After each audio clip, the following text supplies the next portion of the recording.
The Lord bless you, and thank you for tuning into our channel. It's March 24th, 2015. Tonight's message is rather practical, and I think the Lord is basically warning us of traps that lie ahead in the time that's left to us, whatever length of time that is. But he had a kind of an edge of urgency about his voice tonight. And a very deliberate teaching. So I'm going to go ahead and begin that. Peace. I speak peace to you, my bride. Your heart has apprehension and expectation and too many knots tied here and there. I need you to rest in me and to have my peace. Lord, I don't know how to do that sometimes when things come up that seem urgent. Well, when I hold you in my arms, you let out deep sighs, and my peace, flowing like a river from within me, finds its place in you, and then you bring that peace to my children. That is why this time is so very important to me and to us before you write. What are you feeling right now? I'm feeling your peace, Lord. That's exactly right. This peace and calm is from me. Each day you need to function more and more on this level because I will use you to minister peace. This is important to me. Don't underestimate the power of the enemy to derail the faith of many simply because they were filled with worldly anxiety. I'll take a minute here and say, I've noticed that when I get my mind too much on what's going on in the world, that I begin to have doubts and fears. And I think that's what he's talking about here.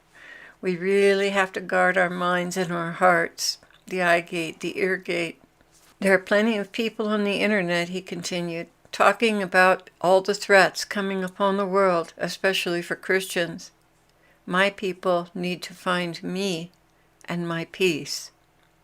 Your channel is to be about finding peace in me. I am the refuge. Come to me and be enveloped by me. Rest in me. And here I'd like to take a quick break and just say that I found that dancing with the Lord, worshiping to the music, and going to that secret place in our hearts with Him, and dancing with Him and resting in His arms is the quickest way to absorb that peace and that calm and that surety of His covering and protection and His leadership. It takes your mind completely off of everything except Him and His tenderness and His strength. And that's why this form of worship and being with Him is not just for women. And it's not just some romantic ideal. It's a very practical way of the bride being joined to the groom in a very sweet union that's deeply, deeply strengthening and necessary for the world we live in right now and for these times. So that's why dancing with Him is so, so important. It brings the intimacy in, and it brings you into a place of calm and peace and safety where you can receive everything that He is into your being while you're with Him. And when you come out of it, you're so strengthened. So strengthened. Jesus continued, Clare, there are so many that are troubled by many things. Decisions, fears, apprehensions. Will I suffer? I cannot promise that this time will be free of all suffering. Every day has its issues. But I can promise that they shall not feel my wrath. They will be taken before that happens. But you know how you get tied up in knots over doing this or doing that, and things seem so complicated. Sometimes you have to fight your way out of a web just to be here with me. Well, many, many, many of my brides have not simplified their lives and cut off things that bind their time. Many. I want this to change.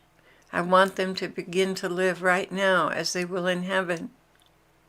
Yes, there are duties to attend to, But if they reassess these things, they will find ways to cut their time in the world by at least half. So many things are taken for granted, like going to the store.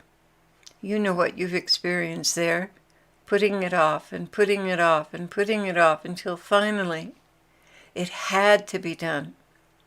Well, this is a good thing because the stores are very fracturing, very disruptive to the deep peace I impart to each one in their quiet time, in their involvement with the world, be it a seemingly harmless TV show, a trip to the store, a magazine. All these things are fraught with ideas that stick in their heads and rob them of peace. It is so important to have a pure heart and a pure mind. The mind can only handle so much, and if it's secular in nature, it erodes what takes place in my presence. It clutters the mind, so there's no room left for me. And I answered him, but after a while, Lord, don't we need a break to keep our perspective? Yes, but make it a break that is simple and pure, like a walk in the field, noticing the buds on the trees, the grass peeking through, the playful antics of cats and dogs. Don't trouble yourselves with long-distance planning. Don't engage in, I've got to fix this, I've got to fix that. These are the devil's ploys to draw you into projects that will tire you and deplete you of your spiritual peace.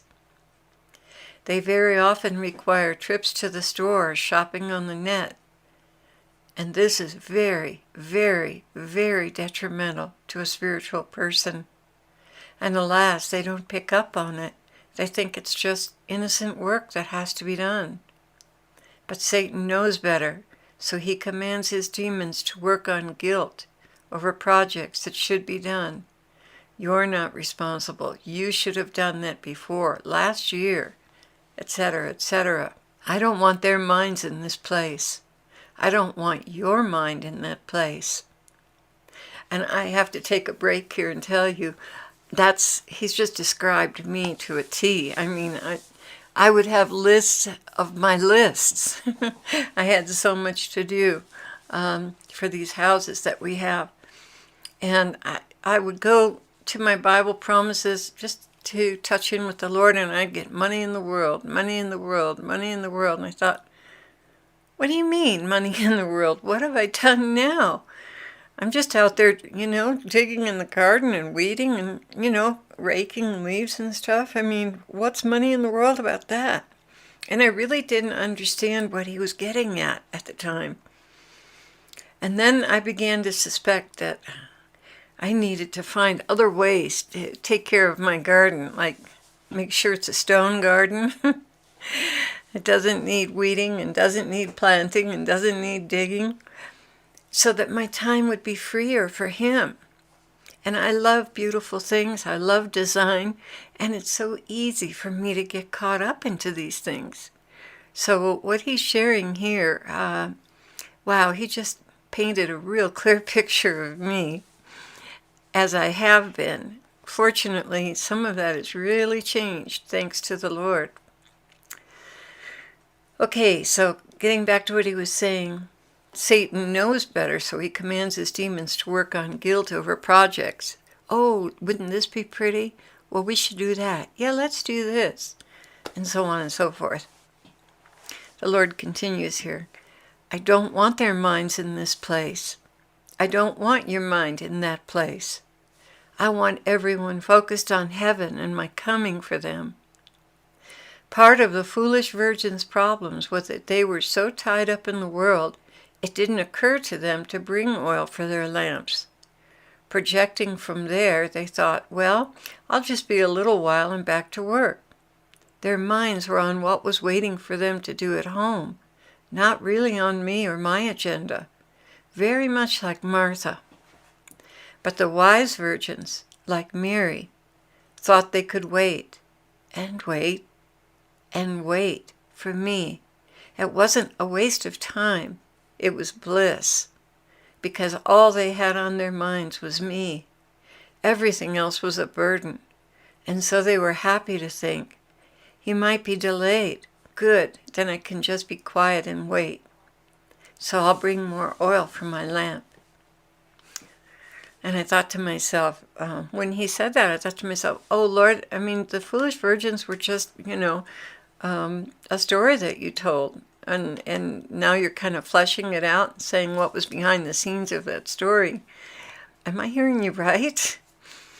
And he picked up on it and he said, I'm serious here, beloved. I want to get a concept across.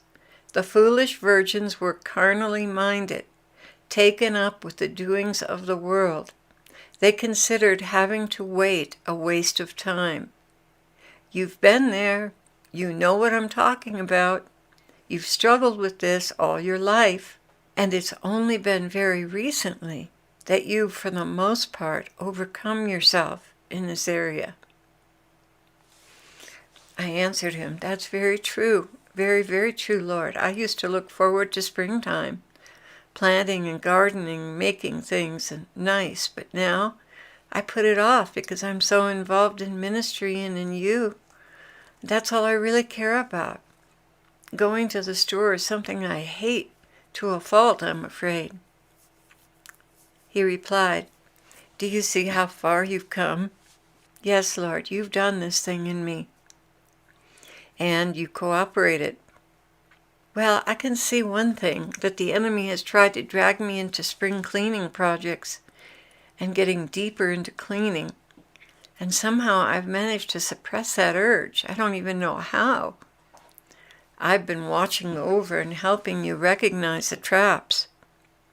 Yes, they are traps. I realize that now. May I say to you all that you don't have time for this? Keep your mind strictly on heaven, my coming, and what simple thing you can do for your neighbor in a spirit of brotherly love. Draw the line, my brides. I'm coming. Don't get seduced into any worldly endeavors that take attention off of me. Keep your eyes on the prize. Military people do not get involved in civilian affairs. Spiritual people do not get involved in secular affairs. Do only what is necessary as a matter of duty.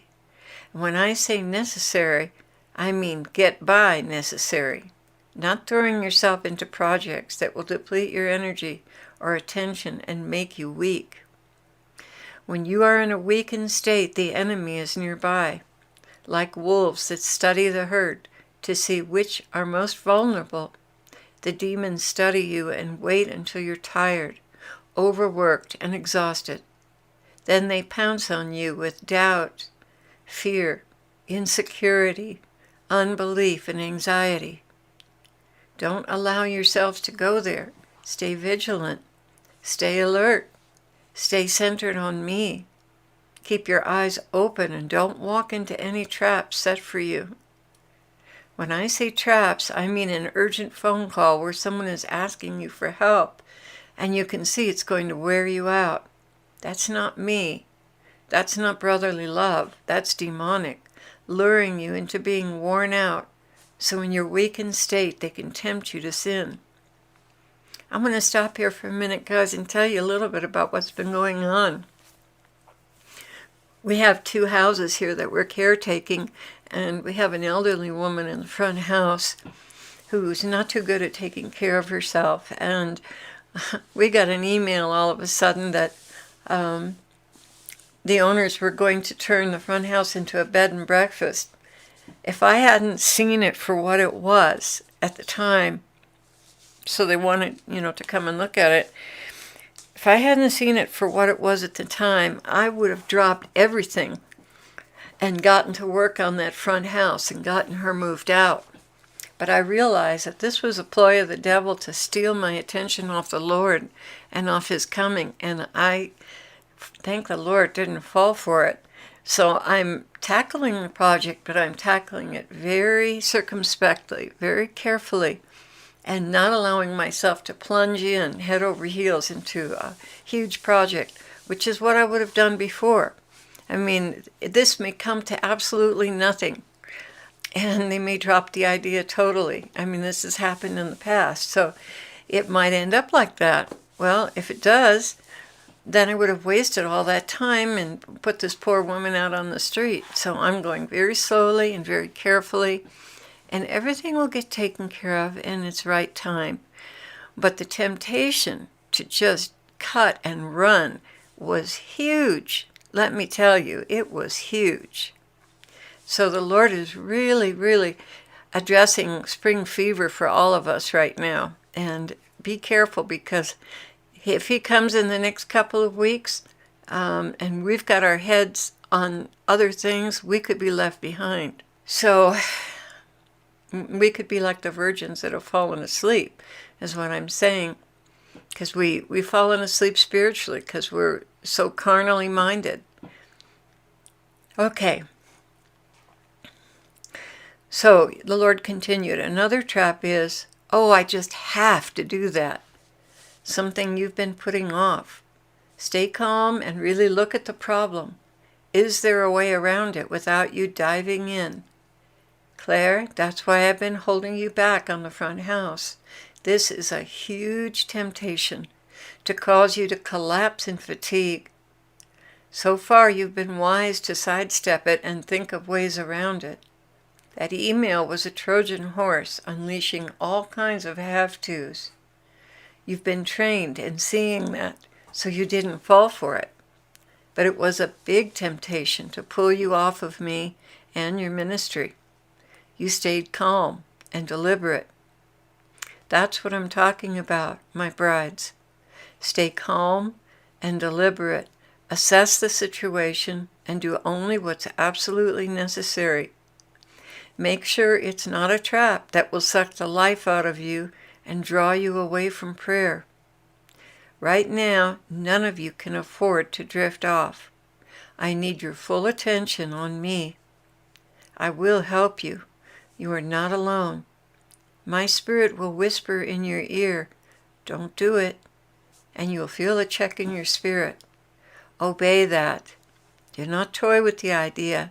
Don't give in to ideas of guilt. Well, you're not a good mother or not a good father if you don't do this. No, follow what you know is my path. Put me first, and I'll take care of your children.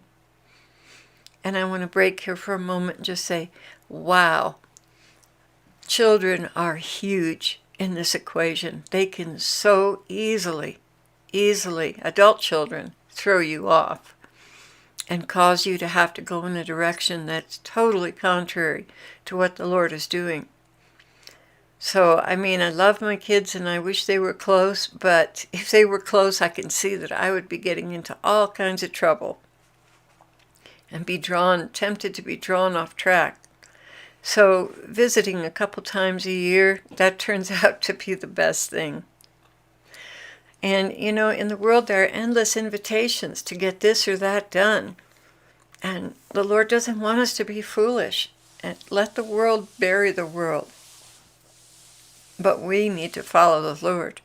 Then the Lord continued, I'm with you, my brides. Time is wrapping up. I'm coming. Don't collapse in worldly fatigue on your doorstep. Stay vigilant and save your time and energy for me and me alone. You'll never regret it. And that's the end of the message. The Lord bless you, and I pray that we can all be obedient to this message. Let's support one another in prayer, and I can feel your prayers. I just want to tell you, thank you for your prayers, because I can really feel them. The Lord bless you.